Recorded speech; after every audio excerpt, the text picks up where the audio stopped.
Hello guys, welcome back to the channel. तो आज हम बात करने जा रहे हैं technique of time value of money के बारे में, जो कि बहुत ही बढ़िया हमारा टॉपिक है। पिछली वीडियो में मैंने पढ़ा था कि टाइम वैल्यू ऑफ मनी क्या होता है। अब यहाँ पे हम उसको कैलकुलेट करने की टेक्निक्स पढ़ेंगे।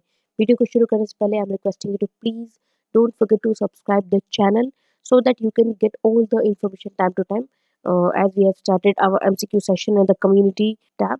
सो लेट्स स्टार्ट।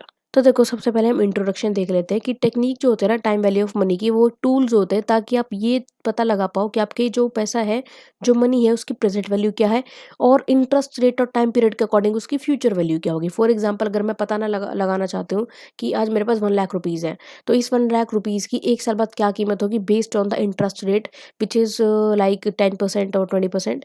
और टाइम पीरियड मैंने आपको बता दिया 1 साल बाद। तो 1 साल बाद मेरे पैसे की इस इंटरेस्ट रेट पे क्या कीमत होगी, वो हमारा प्रेजेंट वैल्यू और फ्यूचर वैल्यू का रिलेशनशिप पता लगाती है। ये जो टाइम वैल्यू ऑफ मनी की टेक्निक होती है, ये हमें ज़रूरत क्यों होती है? इसलिए ज़रूरत होती है ताकि हम मेकिंग साउंड इन्वेस्टमेंट डिसीजन, एक अच्छा इन्वेस्टमेंट चॉइस कर सके, एक अच्छा इन्वेस्टमेंट डिसीजन ले सके ताकि हमें फ़ायदा हो, नुकसान ना हो। हम अपने फाइनेंशियल अल्टरनेटिव्स को कंपेयर कर सकें। देखो, फाइनेंशियल अल्टरनेटिव्स कैसे होंगे?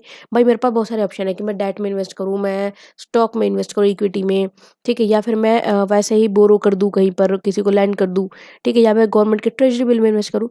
तो किससे कितना रिटर्न आ रहा है उसके ऊपर डिपेंड करके हम अपना फाइनेंशियल अल्टरनेटिव्स को कंपेयर कर सकते हैं। फिर वैल्यूइंग कैश फ्लो, जो मेरे खर्चे हैं, जो मेरे कैश फ्लोज हैं, उनको मैं बैलेंस कर सकती हूँ if I get to know the time value of money concept.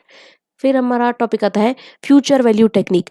तो फ्यूचर वैल्यू ऑफ टेक्निक में क्या होता है, इसमें हम पता लगा सकते हैं कि एक सिंगल सम या फिर एक सीरीज ऑफ कैश फ्लो का, मेरे एक खर्चे या फिर मेरे बहुत सारे खर्चों का जो अमाउंट होता है, उसका फ्यूचर डेट पे क्या कीमत होगी।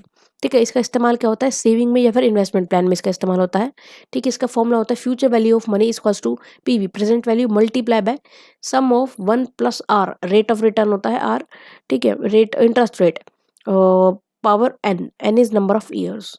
ठीक है, I repeat the formula, PV multiply by sum of 1 + rate interest rate and power of N which is number of years. Example देख लेते हैं।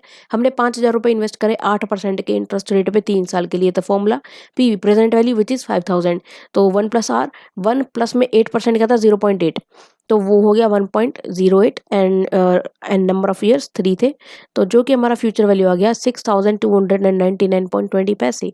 तो देखो, 5,000 रुपये आज के 3 साल बाद हमारे कितने रुपए बन गए, अप्रॉक्सीमेटली 6,300 रुपीज़ बन गए हैं।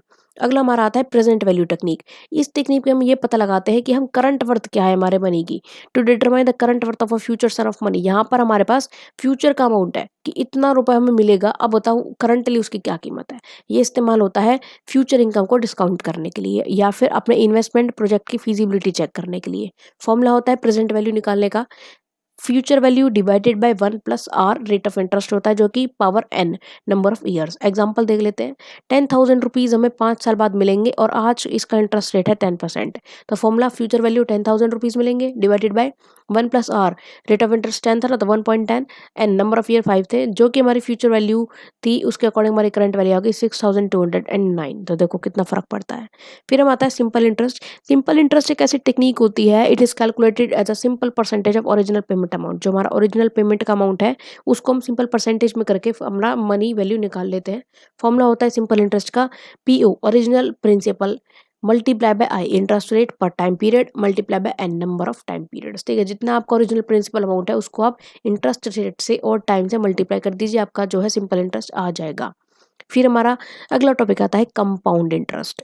कंपाउंड इंटरेस्ट भी होता है, इंटरेस्ट कैलकुलेट करने का एक तरीका होता है, लेकिन यहाँ पे हम करते क्या है, total of previously earn interest, पहले जो हमने इंटरेस्ट कमा रखा है उसको हम ओरिजिनल प्रिंसिपल के साथ टोटल कर देते हैं। नेचुरली जो हमारा अमाउंट कैलकुलेट होकर के आता है कंपाउंड इंटरेस्ट के बेसिस पे, वो हाई होता है सिंपल इंटरेस्ट से, इसलिए लोग सिंपल इंटरेस्ट को ज़्यादा प्रेफर करते हैं और ये भी कहते हैं कि कंपाउंड जितना ज़्यादा करोगे उतना ही ज़्यादा पैसा कमाने को मिलेगा। ओके, तो अब यहाँ पर कुछ और फॉर्मूले होते हैं, हम थोड़ा सा वन बाय वन देख लेते हैं। फ्यूचर वैल्यू का सेविंग ग्रोथ के अकॉर्डिंग मैंने आपको बताया था, present value multiply by sum of 1 + R की power number of years N. Present value discounting के according present value equals to future value divided by 1 + R की पावर एन। अगर हम फ्यूचर वैल्यूएशन एन्युटी के अकॉर्डिंग देखते हैं, investment plan के according देखते हैं, तो F V A equals to present value multiply by 1 + R की power N -1 divided by R. अगर हम प्रेजेंट वैल्यू एन्युटी के हिसाब से देखते हैं, लाइक लोन और ईएमआई के हिसाब से अगर हम देखते हैं, तो present value annuity equals to P multiply by 1 plus R की power N divided by R. अगर हम परपेचुटी के हिसाब से देखते हैं, लाइक बॉन्ड एंड इंडोमेंट के अकॉर्डिंग, तो फॉर्मूला होता है present value equals to P divided by R, principal divided by rate of interest. Growing perpetuity valuation के हिसाब से देखते हैं, तो P present value divided by R plus ji, growth add हो जाती है यहाँ पर हमारी। So thank you so much guys. Please don't forget to subscribe the channel. Also you can give your valuable feedback in the comment section. Thank you.